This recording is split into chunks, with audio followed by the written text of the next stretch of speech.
Buenas tardes, empezamos. Buenas tardes.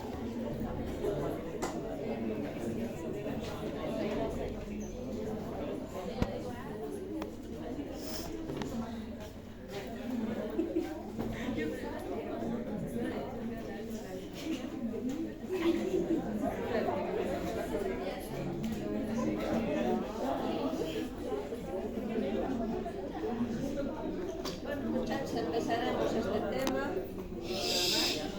Largos, hoy vamos a ver todo. Se puede ir. Bueno, de asepsia y antisepsia. Han averiguado algo, vamos a ir comentando con el grupo o con los que han averiguado de este tema, ¿ya?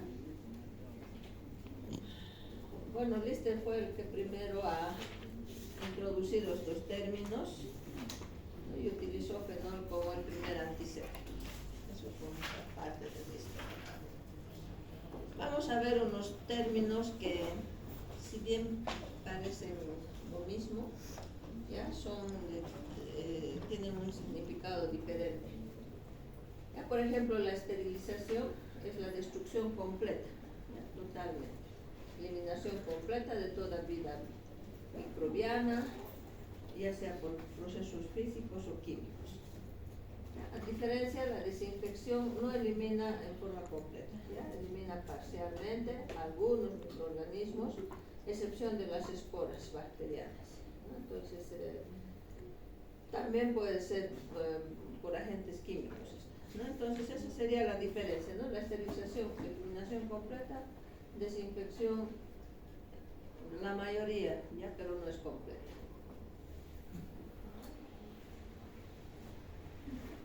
También vamos a ver la diferencia de lo que es el antiséptico y el desinfectante, ¿ya?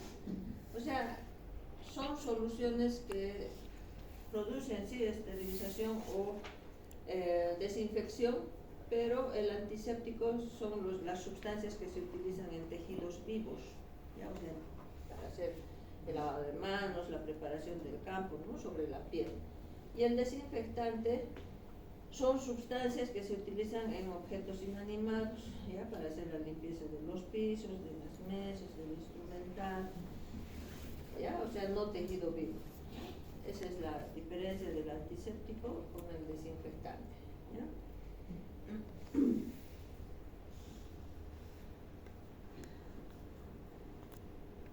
Vamos a ver lo que es la asepsia, ¿ya? Muchas veces en los protocolos que nos entrega yo veo que ponen asepsia, antisepsia, ¿ya? No, entonces la asepsia es un concepto, ¿ya? A significa sin, ¿no? Entonces es la ausencia de material séptico, ¿ya?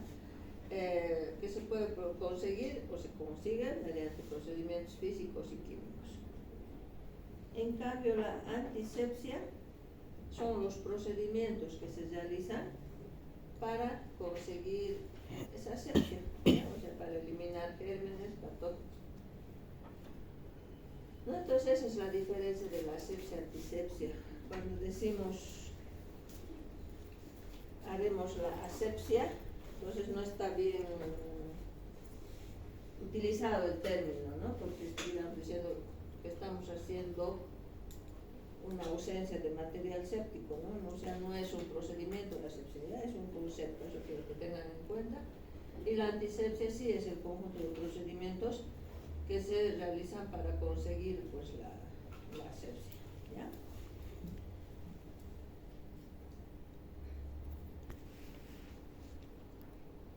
A ver, métodos de esterilización. Edson, que acabas de llegar, ¿has conseguido? Sí, doctora, pero... Ya. ¿Qué métodos de esterilización han encontrado con la Mariana más, no? Métodos de esterilización. Por ejemplo, en métodos físicos, el autoclave, que es un calor húmedo.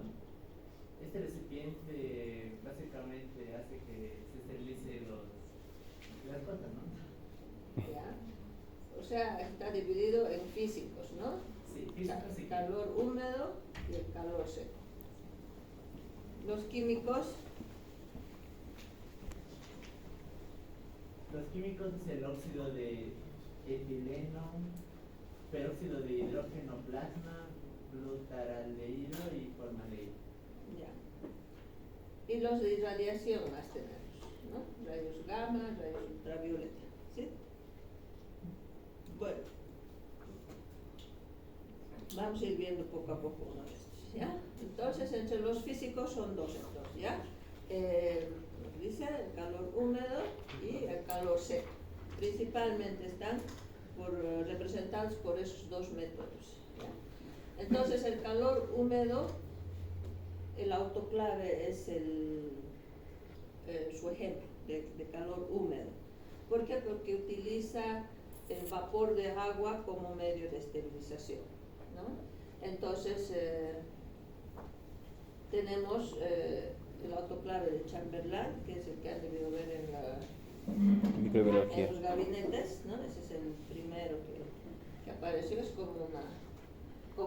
funciona como una olla de presión, ¿no? Es un cilindro metálico, por dentro tiene una canasta donde se pone el material a esterilizar, debajo se llena el agua, bueno, hierve y su vapor se concentra. Y el vapor es el que produce este efecto de esterilización. ¿Ya?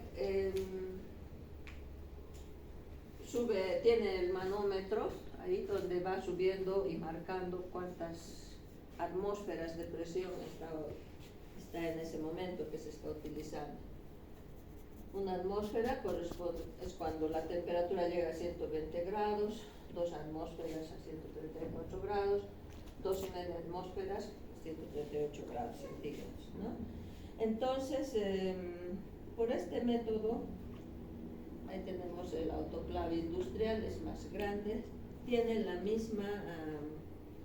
mismo principio como una olla de presión, ¿no? Igual es a vapor de agua, ingresa mayor cantidad de material a esterilizar.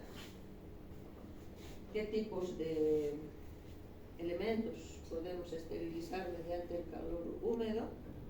¿Ya? Puede ser instrumental metálico, ¿no?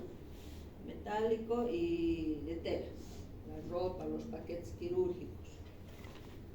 También el instrumental no ingresa la caja metálica sola, ¿no? Entra cubierta de tela. Bueno, y tienen sus cintas testigo que todos miran de color, aparecen unas rayitas negras indicando que sí está el material. El calor seco está representado por el pupinel o la estufa pupinel se llama. Entonces esto es el calor seco, ¿no?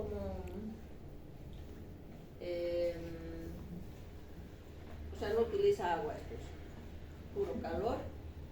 También sirve para esterilizar instrumental metálico y ropa, ¿no? O sea, tela.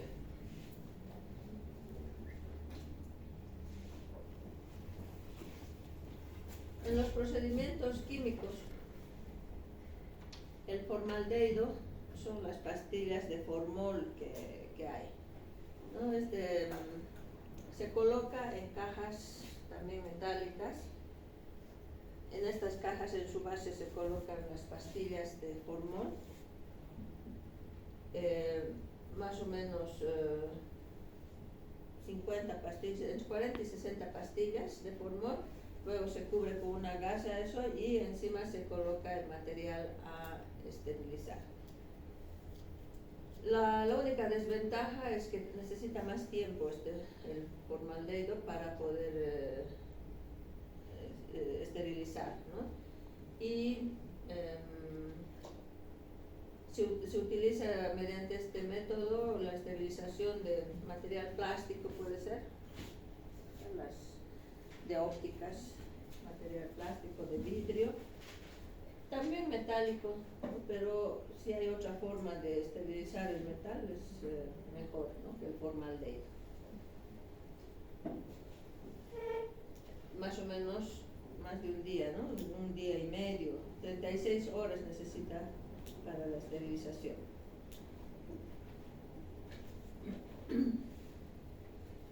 Otro procedimiento químico, el óxido de etileno. Estos son los tubos de óxido de etileno que se colocan dentro de unas cajas que están adecuadas para este tipo de esterilización. Es muy tóxico este óxido de etileno, por eso la habitación o el ambiente que está destinado a este tipo de esterilización tiene que ser aparte de la sala de esterilización. No es en el mismo donde está el autoclave, ¿no?, sino es una cámara o un ambiente separado que tenga su ventilación aparte, por su toxicidad. Pero es un método más eficaz, se puede decir, para esterilizar cualquier tipo de material. Entonces, por este método se puede utilizar, esterilizar material plástico, goma, látex, ¿no? Puede utilizarse para gasas, compresas también, especialmente para jeringas, catéteres, sondas de aspiración, sondas que se esterilizan para utilizar como drenajes, por ejemplo. Envases de plástico, ¿ya? La desventaja que tiene es sus etapas que tiene para esterilizar.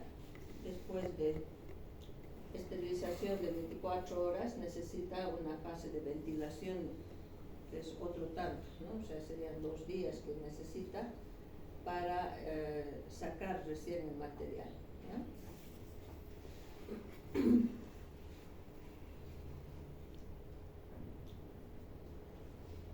El glutaraldehído es otro método de esterilización, pero este es líquido, ya esa es su desventaja.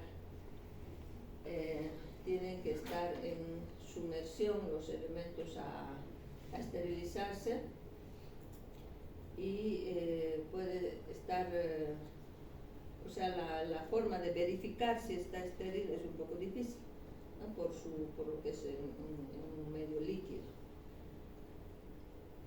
También es tóxico, necesita primero la sumersión, después hay que enjuagar y luego secar. Para esterilizar plástico, goma, vidrio, bueno, metal no puede esterilizarse también, pero el metal mejor siempre es en un medio de, digamos, físico, ¿no? O sea, autoclave o la estufa.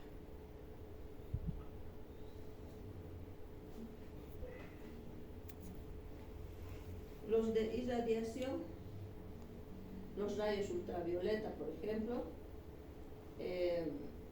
son como focos de rayos ultravioleta que sirven para esterilizar ambientes, o sea, el ambiente del quirófano, ¿no? Entonces estos tubos de luz ultravioleta están colocados en la parte del techo y están encendidos para que vaya esterilizando el ambiente. Los rayos gamma tenemos también, otro método de esterilización.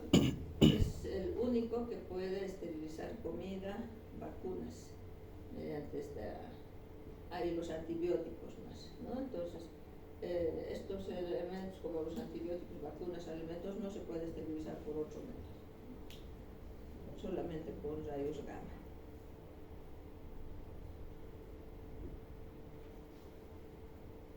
Bueno, entonces los antisépticos dijimos que son para superficies, o sea, vivas, ¿no? Para tejido vivo, o sea, para hacer la antisepsia de la piel o para el lavado de manos. Ya, tenemos uno bueno, otros tenían que averiguar, ¿no? Esto del alcohol, de los antisépticos. ¿Quiénes están a ver?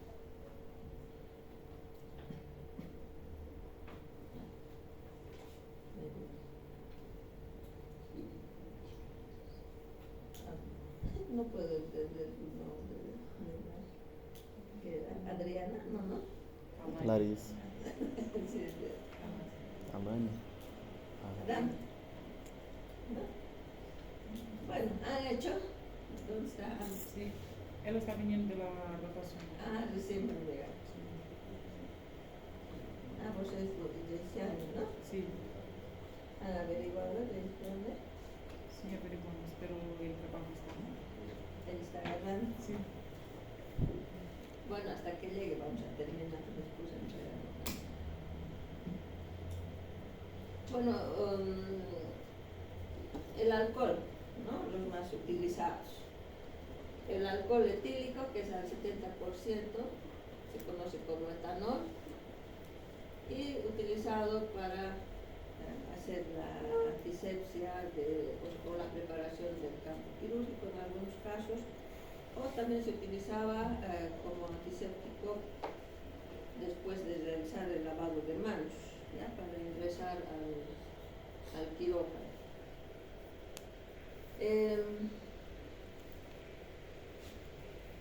Para mayor efecto de este antiséptico está el isopropanolol, que es el alcohol isopropílico del 70 al 100%. Ya, reduce más, ¿no? Casi el 100% de la concentración microbiana, ¿no? De esto no se tiene la seguridad de que se actúa sobre hongos y virus, ¿no? Su única, digamos, desventaja sería del alcohol.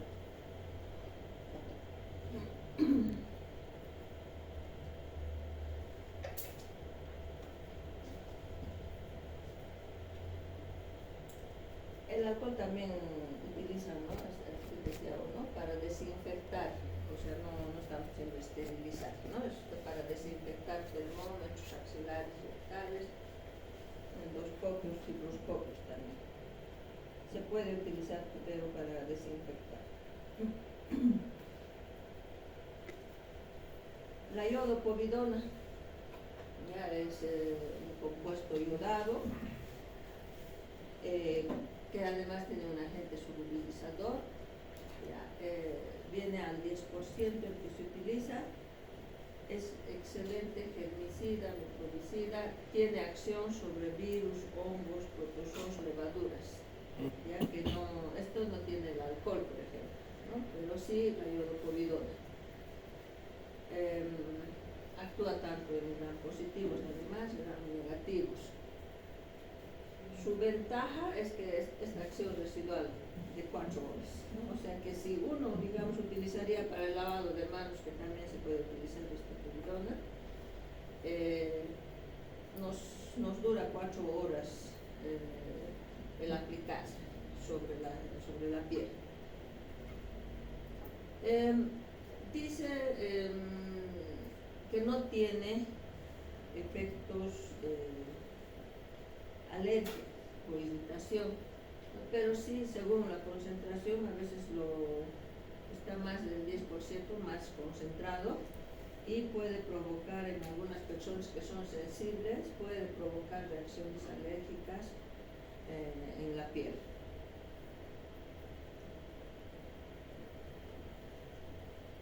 El gluconato de clorhexidina al 4% es lo que más utilizamos actualmente, porque no tiene esa acción como de la povidona de irritar mucosas o piel.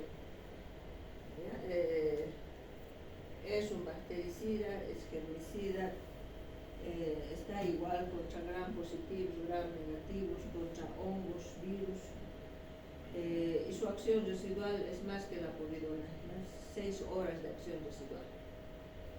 ¿Eso qué significa, no? O sea que si entramos, digamos, a un procedimiento quirúrgico que dura 1 hora, por decirles, ¿no? Entonces, saliendo, seguiríamos con el efecto con la acción de la clorexidina en la piel.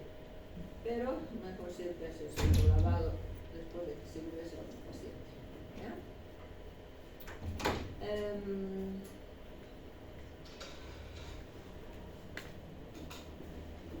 Tiene acción sobre el Mycobacterium tuberculoso, que es muy difícil de eliminar, aunque dice acción baja, ¿no? Pero tiene buena acción.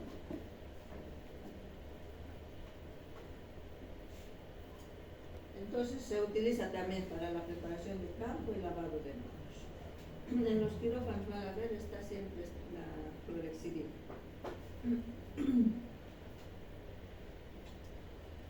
Ahora los desinfectantes vamos a ver, ¿ya? Los que se utilizan para las superficies.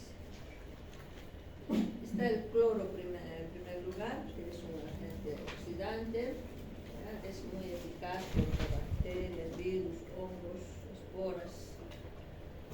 Ya viene como el hipoclorito de sodio, o como conocemos más aquí, el cloro, Lavandina. la lavandina, ¿no? Es más conocido como la lavandina. No se debe utilizar en superficies metálicas por su acción oxidante, pero se utiliza para lavado de las paredes, pisos, mesas, según a su dilución, de acuerdo al sitio que se vaya a utilizar. Por ejemplo, es más concentrado para utilizar en el quirófano o en el departamento quirúrgico, ¿no? Pero más en el quirófano es 1 a 10, ¿ya? O sea que en medio litro de este hipoclorito, del sodio hipoclorito, se le pone a 5 litros se completa, ¿no? O sea, sería 4.5 de agua con 0.5 de hipoclorito. Y eso es para hacer el lavado dentro del quirófano. Son menos concentrados según van a alejarse del quirófano, ¿no? O sea, en áreas asistenciales que no sea el departamento quirúrgico, es más diluido, 1 a 20 ya. Y en zonas administrativas que no están en contacto con mucho paciente, todavía es más diluido, 1 a 40.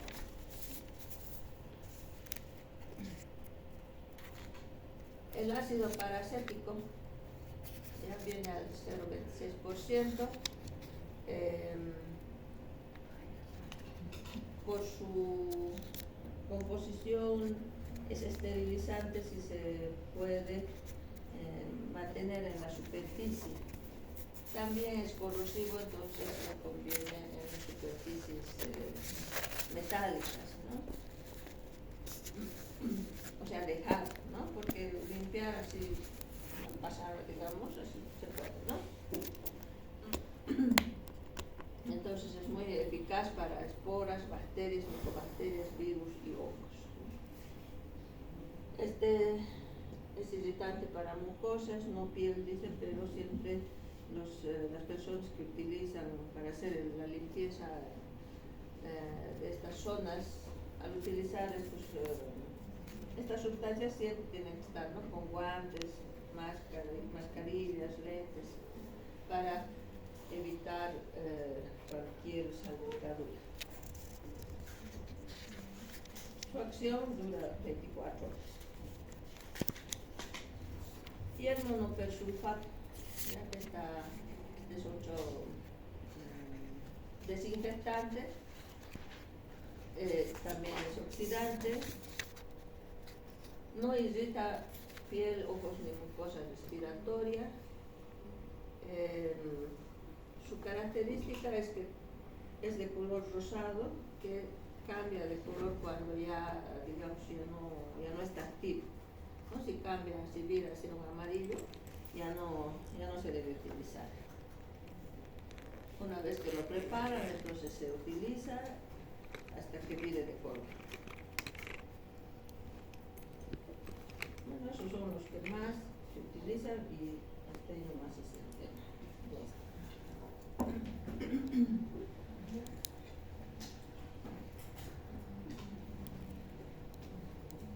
Bueno, nos vamos a poder ver uno también que es cortito, vamos a ver.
Bueno, veremos este tema más, muchachos.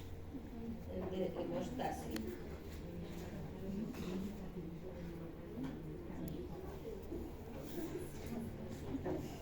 En este tema vamos a ver los métodos que se utilizan para conseguir la hemostasia. Ya no vamos a hablar de fisiopatología, nada de hemorragia ni hemostasia. Ya solamente vamos a ir directamente a lo que es métodos de hemostasia que utilizamos. Entonces son las maniobras que vamos a realizar para evitar el sangrado o la hemorragia. ¿Para qué? O sea, los objetivos de la hemostasia es evitar primero, en primer lugar, evitar la pérdida sanguínea, ¿no? Evitar que el paciente ingrese en un shock hipovolémico, mantener el campo quirúrgico lo más visible, lo más limpio posible y evitar la formación de hematomas que pueden ser causantes de complicaciones postquirúrgicas, ya tanto si es en internas, hematomas internos o también de pared, que a veces requieren la reoperación cuando se forman los hematomas, o pueden sobreinfectarse y formar abscesos y complicarnos una cirugía.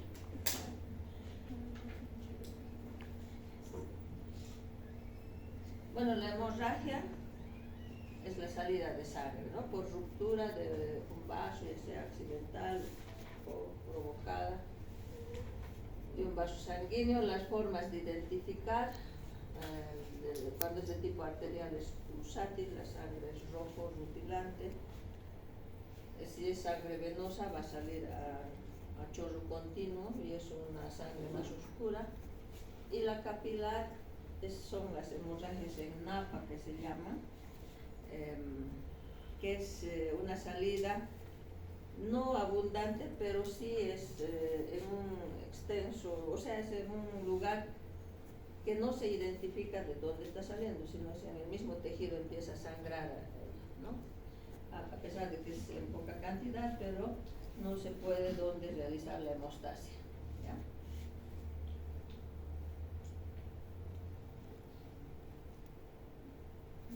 Bueno, eso es lo que estábamos diciendo, la clasificación, o puede haber mixta, ¿no? La hemorragia mixta, que por cualquier combinación de los anteriores tipos puede presentarse, ¿ya? Puede ser venosa, arterial, capilar o juntas. También la otra clasificación es dependiendo del lugar de una hemorragia. Y así vemos que está saliendo, pues, será una hemorragia externa, ¿no? Son las más, digamos, fáciles, se puede decir, o más accesibles a que se pueda detener la hemorragia, ¿no? Si vemos dónde está sangrando, bueno, vamos a tapar o vamos a apretar, vamos a hacer algún método para evitar el sangrado. Los de mayor complejidad son las hemorragias internas, que solamente se puede sospechar clínicamente, ¿no? Si un paciente se ha recibido una contusión, un trauma contuso, y hay inestabilidad de los signos vitales, por ejemplo, bajada de la presión arterial, subida de la frecuencia cardíaca, empieza a haber palidez mucocutánea, ¿no? Entonces ya uno puede sospechar de que está sangrando por dentro, ¿no? Y habría que, para determinar el lugar de sangrado, primero los antecedentes, ¿no? Si ha sido un trauma contuso, qué nivel, qué le ha ocasionado ese trauma, y después acudir a los exámenes de gabinete, la radiografía puede ser, una ecografía o una tomografía cuando es más dudoso, digamos, el diagnóstico. Y por lo general, si producen una inestabilidad o descompensación del paciente, entonces requerirá una intervención exploratoria, o si ha sido ya operado, una reintervención, ¿no? Para ubicar el lugar del sangrado.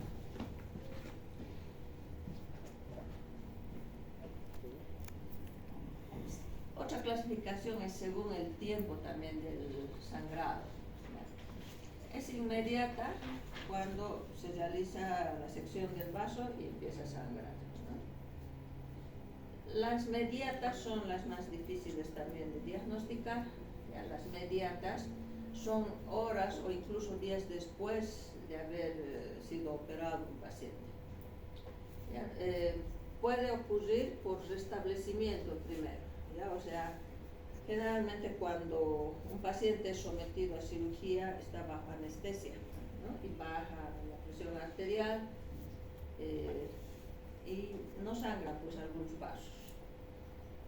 Y cuando ya se termina el efecto de la anestesia, entonces la presión vuelve a subir, ¿no? Y puede ocurrir estas hemorragias por restablecimiento de vasos que no se hicieron la hemostasia durante la cirugía. Generalmente son estas capilares las que aparecen por restablecimiento. Por desprendimiento, ¿no? Puede ser que se haya clipado, digamos, o se haya ligado un vaso y se haya soltado esa ligadura, o se haya soltado el clip. Y por esfacelo de la ligadura es cuando se ha ligado un vasito, digamos, o un tejido, se hace como costra de adentro y eso se cae, ¿no? Y eso es el esfacelo, o sea, se cae junto con la ligadura, entonces vuelve a sangrar. Si producen descompensación del paciente, entonces requerirá una nueva cirugía, ¿no? Para volver a hacer la hemostasia en estos casos. Y la urgencia será de acuerdo al lugar y al vaso que se ha desprendido, o se ha esfacelado, o se ha restablecido, ¿no? Hay algunas hemorragias inmediatas que necesitan urgente reingreso a cirugía. Por ejemplo, en una cirugía de tiroides, por ejemplo, cuando ya están en salas generales pueden empezar a ahogarse los pacientes, a faltar la oxigenación por ahogamiento, o sea, empieza a hacerse hematomas en el cuello que van comprimiendo a la vía aérea, ¿no? Eso es, hay que entrar de inmediato a revisar dónde está el sangrado.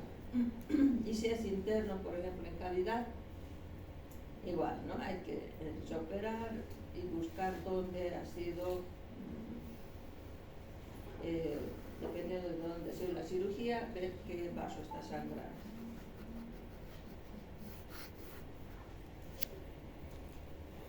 Incluso como en la figura, esta es de pared, un hematoma de pared, que empieza a aumentar de tamaño. Si aumenta de tamaño, y empieza a haber cambios en la presión arterial, todo, igual hay que reoperar en pared, no solo en cavidades, ¿no? De pared también el plano muscular es el que sangra cuando ocurren estos tipos de hematomas. Bueno, ahora vamos a ver los tipos de hemostasia. Tenemos las temporarias y las definitivas. La temporaria por un tiempo corto, ¿no? Y la definitiva será pues definitiva, ¿no? Como dice su nombre. Ahora vamos a ver primero cuáles son los ejemplos de hemostasia temporaria. Tenemos uno que es el sistema de Smarch, generalmente utilizado para una isquemia preventiva, ¿ya? O sea, para poder realizar cirugías limpias, donde no haya sangrado. ¿Ya? Entonces está compuesto de un mango y de una venda elástica. Primero se venda, es más utilizado en traumatología, miembro superior o miembro inferior. ¿No? Entonces primero se va vendando de distal a proximal siempre, como si se estuviera sacando toda la sangre, ¿no? Como es elástico, entonces van apretando en forma progresiva para que vaya la sangre quedándose hacia proximal. Cuando se llega a la raíz del miembro, ahí se pone su mango, esa presión, y luego se desvenda del mismo lugar que hemos empezado, ¿no? Y queda blanco, ya sea miembro superior o miembro inferior. Entonces ahí se hace cirugías de mano, dedos, algo que necesita ser bien visto, ¿no? Entonces, para eso la sangre no molesta, por decirlo, ¿no? Eso para una isquemia preventiva. ¿Cuándo no usar? ¿No? Si tienen enfermedad vascular previa, no se puede utilizar si tienen varices, por ejemplo, en miembros inferiores, o alguna fragilidad capilar, en sitios que haya necrosis o infección, ¿no?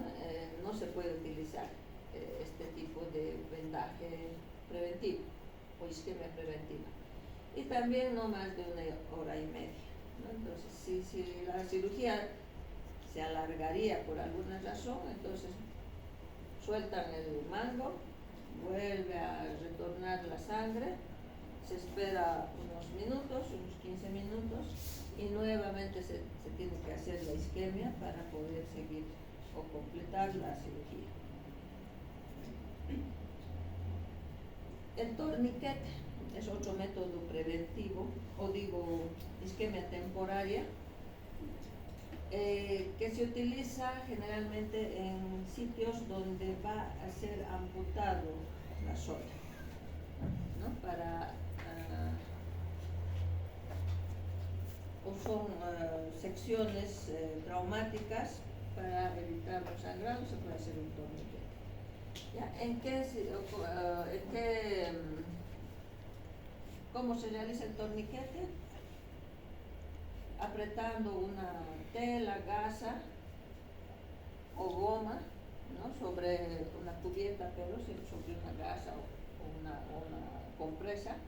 Entonces se va dando vueltas el torniquete hasta conseguir que se detenga el sangrado. También se puede utilizar como preventiva en cirugías de dedos, de partes distales, ¿no? Uñeros, o para hacer alguna plastía de dedo, torniquete temporal en la base del dedo, digamos. ¿Ya? Para eso también se puede utilizar. Otro temporario es el método de Morbu, que es para comprimir la aorta abdominal, sobre todo en traumas contusos o cerrados de abdomen. Entonces una faja, como si fuera este es un pantalón de goma, ¿no? Pero hay otras que son solo faja para abdomen y se insufla hasta conseguir que bueno, no vamos a ver que se detenga el sangrado, ¿no? Sino se estabilice un poco la presión del paciente. Otro ejemplo de hemostasia temporaria está la hemostasia local, ya sea con técnicas mecánicas, térmicas o químicas. ¿Ya? Entre las técnicas mecánicas está la compresión digital, que es el dedo, ¿no? Apretar con el dedo el sitio de la hemorragia. Igual tenemos la compresión digital sobre gasa. Vamos primero, por ejemplo, que está aquí. La maniobra de Pringle, por ejemplo, es una de compresión digital, donde se presiona. Este no está. Bueno, no se nota. Pero la maniobra de Pringle es a presionar la arteria hepática en hemorragias, sangrados hepáticos. Cuando no se puede detener o no se ve dónde está sangrando del hígado, entonces se puede hacer esta maniobra de Pringle. Se comprime nomás a la arteria hepática. Tenemos la compresión momentánea con gasa, ¿no? O sea, no solo el dedo, sino toda la zona se puede poner una gasa y se presiona sobre la zona. Si son sangrados externos escasos, se puede comprimir durante 3 a 8 minutos, que es el tiempo que dura el tiempo de coagulación, para conseguir hemostasia. Otro, el taponamiento o compresión, que es con compresas. Por ejemplo, se utiliza en traumas hepáticos o esplénicos que son sangrantes y el paciente está inestable. Entonces primero se acomoda varias compresas sobre el órgano afectado, así se lo lleva a terapia intensiva, se estabiliza el paciente y unas 48 horas después recién va al quirófano para su hemostasia definitiva. ¿No? Primero estamos las temporales. Otro ejemplo es el uso de pinzas hemostáticas. Ya, por ejemplo, utilizando las pinzas de hemostasia, se coloca una pinza al vasito que está sangrando, ¿no? Se le pinza puede ser con una Kelly, con una Mosquito, una Mixte, ¿ya? Eso es el uso de pinzas hemostáticas. Ahora los métodos definitivos, ¿ya? Porque la temporal solamente es hasta que lleguemos a un lugar donde se pueda hacer una hemostasia definitiva. ¿No? El fin final de la hemostasia es hacer una hemostasia definitiva. Tenemos las ligaduras. ¿Ya? Las ligaduras que puede ser de un solo vaso que está sangrando, que es lo ideal. Se ve al vaso que sangra, se toma temporalmente con una pinza hemostática y se pasará por debajo la ligadura. Un hilo que es seda, según el calibre del vaso, el más utilizado el 2 ceros del hilo seda, y con eso se realiza la ligadura con 3 anudados y ahí para el sangrado. O se puede hacer, si no se observa el vaso que sangra, la ligadura en masa. ¿Ya? Eso significa tomar igual con una pinza hemostática mayor cantidad de tejido y pasar con ligadura si se puede, o si no con un punto, y atravesar al medio de la zona que estamos presionando y hacer el doble ligadura. Ya eso vamos a ver en síntesis, vamos a volver a ver esa parte. Entonces, ligadura del vaso, que es el de un solo vaso, o ligadura en masa.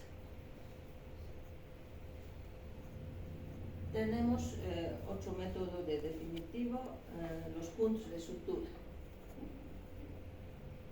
Una sutura simple puede ser donde se ve el sangrado con puntos simples. También se puede hacer un punto en U, punto en X, cuando son ligaduras en masa con puntos de sutura. ¿Ya? Entonces, o también se puede hacer una bolsa de tabaco, o jareta se llama, o una sutura por transficción. Ya, vamos a ver también en síntesis, vamos a ver otra vez en el tema de síntesis. ¿Ya? La bolsa de tabaco es hacer una sutura continua alrededor del lugar que está sangrando en forma circular y luego se anula. Ya, así se aprieta. Y la transfixiante es en una zona, o sea, se toma en masa o una zona que tenga pedículo, se atraviesa con la aguja en medio del tejido que está tomado, se hace una ligadura a un lado y la otra ligadura al otro lado. ¿Ya? Son doble ligadura, se hace una por transficción.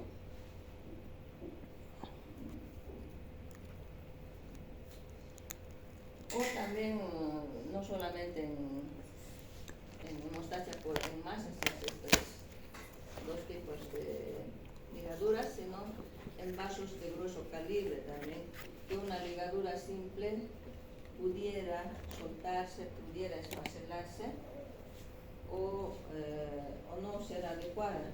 Al tratar de apretar lo podemos seccionar.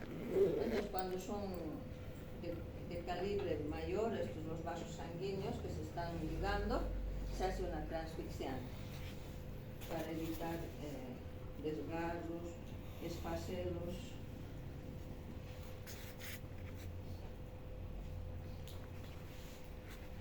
Otro ejemplo de hemostasia definitiva son los procedimientos térmicos, ya sea el calor o el frío. ¿Ya? Entonces, por calor tenemos el cauterio,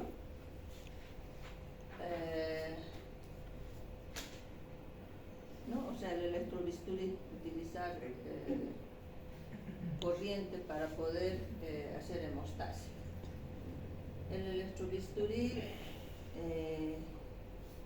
que ya vimos, si recuerdan, tiene dos botones, el electrodo monopolar, ¿no?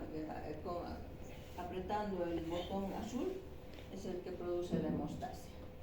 Entonces eso se va tocando la zona que está sangrando. Es más rápido hacer este tipo de hemostasia que una ligadura, ¿no? Pero si no resulta con el electrobisturí, entonces se procede nomás a una ligadura. La corriente directa también es causante de una hemostasia eléctrica. El sonido, ¿no? El bisturí ultrasónico. Ahora, con frío tenemos al gas argón ionizado o plasma frío, colocando en el lugar que está sangrando, se produce la coagulación. La solución salina helada por enfriamiento también produce vasoespasmo y formación del coágulo más rápidamente. Entonces eso. La criógena, que es el enfriamiento extremo, más utilizado para hacer algunos procedimientos en ginecología, neurocirugía, se quema con frío los lugares o que están sangrando o si no para hacer algunos tratamientos de algunas patologías. Y los procedimientos químicos. Tenemos el uso de la adrenalina, el uso directo, ¿no? O sea, una inyección directa de adrenalina en el lugar que está sangrando. Esta adrenalina produce vasoconstricción y su hemostasia. Tenemos también el gel Juan, que es una espuma de gelatina que está combinada con el polvo que es hemostático, que es la trombina. ¿Ya? Entonces viene como gel Juan. Su acción es, o sea, al estar en contacto con una superficie sangrante se vuelve como un coágulo artificial. El mismo principio tiene el Surgicel, solamente que esto es como una esponja y el otro es como si fuera una mallita, una telita. Entonces al entrar en contacto con la sangre se vuelve como una gelatina, ya como un coágulo artificial. Tenemos a la colágena microcristalina, que viene en polvo y es vasoconstrictor cuando se aplica. Y la trombina también es una proteína en polvo o líquido y que va generalmente mezclado con esta gelatina, ¿no? Y forma el gel one. O también se puede utilizar así puro para provocar hemostasia. Estos elementos químicos son como coadyuvantes a un método de ligadura que se haya hecho más antes, ¿no? De hemostasia definitiva. Porque un sangrado de una arteria, digamos, de calibre mediano o considerable, no podemos ponerle lo más gordito que sea y esperar a que se coagule, ¿no? Estos se utilizan cuando ya hemos hecho la hemostasia mediante los otros métodos, ¿no? Mediante el electrobisturí o ligaduras, incluso, o puntos de ligaduras en masa, y todavía aún persiste un sangrado. Si es un sangrado persistente y mínimo, se puede utilizar estos, además, ¿no? Pero no se forma como, o sea, no son utilizados como método único estos, ¿ya? ¿Entienden, no? Eso es para reforzar o estar más tranquilos después de que ya hayamos hecho otro tipo de hemostasia. Bueno, hasta ahí es el tema.